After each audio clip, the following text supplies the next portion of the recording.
Hey cellists, are you struggling with your extension on your cello? Is the fourth finger always brutally flat? You just can't quite seem to reach it. And when you do, does it give you some pain? Are you cramping up in there? Listen, I understand the problem of thinking that you can't land an extension, but guess what? Here's the good news. You can do it. Today we're going to talk about the two different hand shapes that you need to master in order to be able to play in tune on the cello. Okay? I'm Marcy Brown, the cello guru, and this is Cello 911.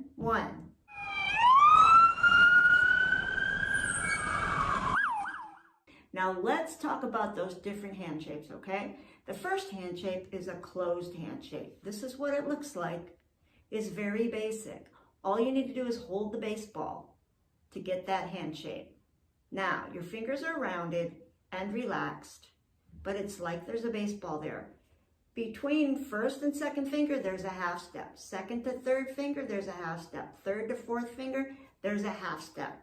And this is the important part too. 1 to 4 is 3 half steps, a minor third, okay? That is the same distance all the time, no matter where you are on a cello. Gets a little bit smaller up here, but not much. So you can keep the same hand shape all over and play in tune with that hand shape, okay?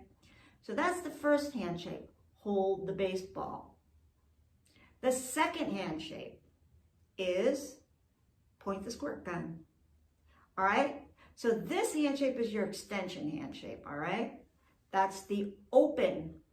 So this was closed, the baseball. This is open, the extension. These are the only two positions that you have on your cello when you're playing from half position up to fourth position, all right?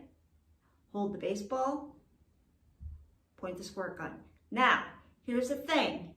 When you point the squirt gun, you're gonna add a half step, see? Because normally there's a half step between 1 and 2 when you're holding the baseball in closed position. Now you're pointing the squirt gun, you're opening that up to a whole step, okay? So it's a whole step here, half step and half step, okay? So it's 2 whole steps, all right? So minor third, major third, step and a half, 2 whole steps. You get it? Hold the baseball, point the squirt gun. That's it. You want to relax that first finger back. Don't tighten it. If you tighten, you'll never open it. Open your hand right now. Does that hurt? No. That's the kind of open you want to do when you're doing your extension. Don't clench and tighten. That's not going to work, okay? All right, let's go through a few scale exercises to show you the difference, all right? Let's hit our open C, 0, 1, 3, 4, 0, 1, 3, 4. I'm going to tune up my pinky to the open C, 0, 1, 3, 4, 0, 1, 3, 4. Hold the baseball. This is a C scale. Quarter notes, 3, 4. Let's do it.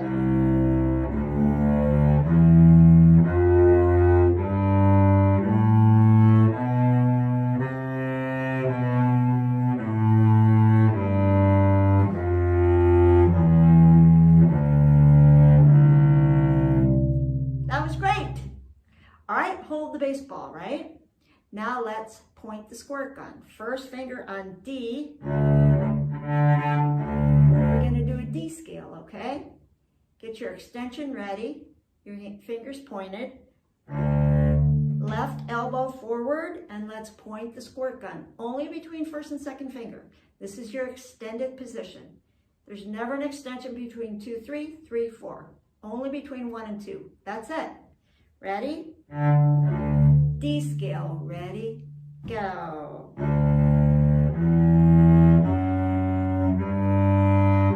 Extension.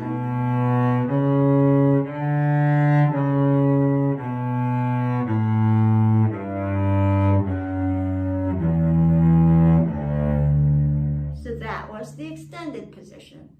Point the squirt gun, hold the baseball. Point the squirt gun, hold the baseball. Whole step between 1 and 2, half step between 1 and 2. You got it? I told you you were going to love this video. You probably have learned so much. You're going to sound so much better now that you understand that distinction. I spent my whole life not knowing the difference between closed and open. So you're ahead of me. All right, so listen, make sure to relax when you extend, okay? Never force. Thanks for listening. This is the cello guru, Marcy Brown, over and out from lovely Northern Bay Area, California, where I live. I will see you in the next video. Hey cellists, don't forget to like and subscribe. I'm always ready to solve your cello emergencies.